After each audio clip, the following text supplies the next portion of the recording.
আসসালামু আলাইকুম।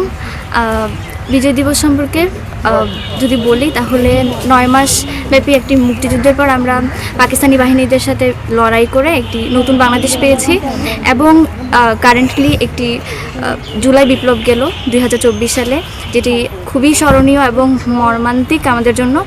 তো আমাদের লাস্টলি এই বিজয়টাকে ধরে রাখার জন্য আমাদেরকে প্রত্যেককে, আমাদের বাংলাদেশের প্রত্যেক জনগণকেই এগিয়ে আসতে হবে এবং শিক্ষা, চিকিৎসা, ব্যবসা সব দিক দিয়েই নীতি নৈতিকতা বজায় রাখতে হবে। এই এবং এভাবে আমরা আগামীকাল 16 ডিসেম্বর 2025 বিজয়ের শক্তিকে বজায় রেখে বিজয় দিবস পালন করব। আমার এই সামনে 16 ডিসেম্বর আমাদের বিজয় দিবস। 30 লক্ষ শহীদের রক্তের বিনিময়ে আমরা আজকের এই বাংলাদেশটি পেয়েছি। আমাদেরকে প্রতি বছর এই দিবসটিকে দাঁড়াইতে করতে হবে, পালন করতে হবে। আগামীকাল মহান বিজয় দিবস। আমরা 30 লক্ষ শহীদ মুক্তিযোদ্ধাদের বিনিময়ে আমরা এই স্বাধীনতা পেয়েছি, এই দেশ পেয়েছি। বিশ্বের মানচিত্রে বাংলাদেশের একটা পতাকা অবস্থান করেছে। আমরা বিগত 54 বছর আগে আমরা যদি বলি, আগামীকালকে হল 54তম মহান বিজয় দিবস। তো 54 বছর আগে আমরা স্বাধীনতা পেয়েছি। আমরা এই স্বাধীনতার স্বাদ পুরোপুরি এখনও নিতে পারি নাই। আমরা নেওয়ার জন্য সর্বাত্মক চেষ্টা করছি। একজন সচেতন নাগরিক হিসাবে প্রত্যেকের এই দেশকে ধারণ করা উচিত, দেশকে ভালোবাসা উচিত।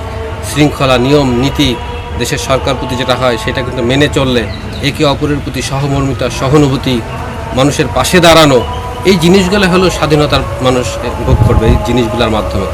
তো একজন বিইং এ হিউম্যান, একজন মানুষ হিসাবে, একজন মানবিক হিসাবে আমরা এই স্বাধীনতার স্বাদটা ধরে নিতে পারি, একে অন্যের পাশে দাঁড়াতে পারি, এই প্রত্যয়টা এই বিজয় দিবসে আমরা সবার প্রতি রাখতে চাই। সবার প্রতি বিনম্র শ্রদ্ধা শহীদদের প্রতি, আর বাংলাদেশের জনগণের প্রতি অনুরোধ। আমি একজন মানুষ হিসেবে বলবো যে আমরা একজন ভালো মানুষ হিসাবে এবং এই দেশকে ধারণ করবো। আমার দেশ প্রথমে দেশ, তারপর অন্য কিছু। আমি দেশকে কিছু দিতে চাই। দেশ থেকে শুধু নিব এরকম টেন্ডেন্সি বা এরকম মানসিকতা থেকে আমাদের বেরিয়ে আসতে হবে, দেওয়ার চেষ্টা করতে হবে। কারণ এই দেশে আমি জন্মগ্রহণ করেছি, এই দেশকে নিয়ে আমি গর্ব করি, এই দেশকে নিয়ে আমি প্রাউড। সুতরাং এই দেশকে দেওয়ার যদি আপনার চিন্তা থাকে, তাহলেই আপনি দেখবেন আপনি ভালো থাকবেন, দেশ ভালো থাকবে, সারা বিশ্বের কাছে বাংলাদেশের একটা সুনাম বয়ে আসবে।